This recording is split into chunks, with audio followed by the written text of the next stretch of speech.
राजनगर के बाहरी इलाके में एक पुराना हवेली था। वर्षों से कोई नहीं देखता था।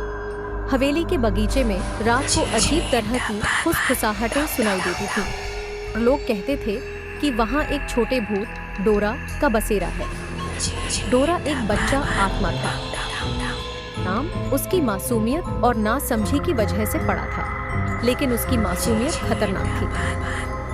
फुसाहट चिन टपक डुम डुम आधी रात को लोगों को मौत की नींद में सुला देती थी। नगर के लोग डोरा की कहानी से बुरी तरह प्रभावित थे। उन्हें विश्वास था कि हवेली के बगीचे में रात को कदम रखना खतरनाक हो सकता है।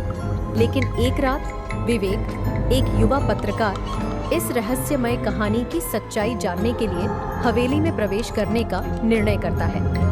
केवल कहानी की सत्यता जानना चाहता था और उसे विश्वास था कि यह सब महज अफवाह हो सकती है। रात का समय आ गया और विवेक हवेली के बगीचे में दाखिल हुआ। कमजोर रोशनी में बगीचा सुनसान और अंधेरा लग रहा था। दीवारें खंडहर हो चुकी थीं और पुराने पेड़ अपनी लंबी छायाएं फेंक रहे थे। विवेक ने अपने कैमरा और टॉर्च को हाथ में लिया और बगीचे की ओर बढ़ा। ऐसे ही वह बगीचे में दाखिल हुआ, उसने एक अजीब सी ठंडक महसूस की। में एक मादक हल्की सी खामोशी थी। तभी उसने एक भयानक फुसफुसाहट सुनी। फुसफुसाहटें छोटी लेकिन स्पष्ट थीं, तीव्र लय में दोहराई जा रही थी। विवेक ने देखा कि बगीचे के बीच में एक पुराना झूला था, खुद हिल रहा था। उसने झूले की ओर बढ़ते हुए देखा कि वहां एक छोटी सी आकृति दिखाई दे रही थी। वह एक छोटे बच्चे की तरह दिख रहा था, लेकिन उसकी आंखों में एक अजीब सा चमक था। आंखें गहरी काली थीं और उसका चेहरा मासूमियत से भरा हुआ था, लेकिन उसकी मुस्कान में एक भयावह संकेत था। पर डुम डुम, डोरा ने फिर से फुसफुसाया और उसके शब्दों में एक डरावनी छाया थी। विवेक की धड़कनें तेज हो गईं, लेकिन उसने खुद को संभालने की कोशिश की। उसने डोरा की तस्वीर लेने के लिए अपने कैमरा को तैयार किया, लेकिन तभी एक अजीब सी बात हुई।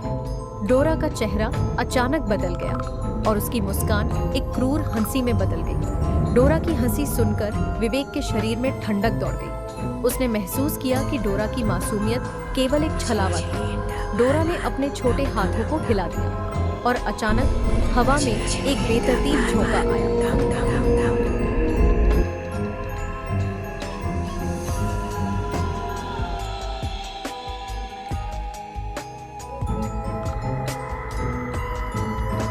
डोरा एक खौफनाक छाया के रूप में उसके सामने खड़ा था। विवेक की आंखों में डर था और वह समझ गया कि डोरा का असली रूप क्या है। डोरा एक हत्या करने वाला भूत था, जो अपनी मासूमियत की आड़ में लोगों को अपनी मौत की नींद में सुला देता था। डोरा ने चिन टपक डुम डुम की फुसफुसाहट के साथ विवेक की ओर बढ़ना शुरू किया।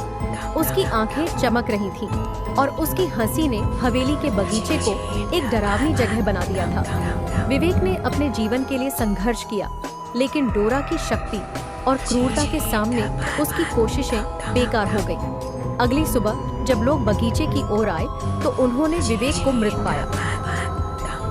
हवेली का बगीचा अब पूरी तरह से बंद कर दिया गया और डोरा की कहानियां धीरे धीरे लोगों की यादों में गुम हो गईं। लेकिन रात के अंधेरों में जब चांद की चांदनी बगीचे पर पड़ती है और हवा में चिन टपक डुम डुम की फुसफुसाहट सुनाई देती है, तो लोग अब भी भयभीत होते हैं। डोरा का भूतिया अस्तित्व अब भी हवेली के बगीचे में बसा हुआ है और उसकी फुसफुसाहट कभी भी किसी की जान ले सकती है।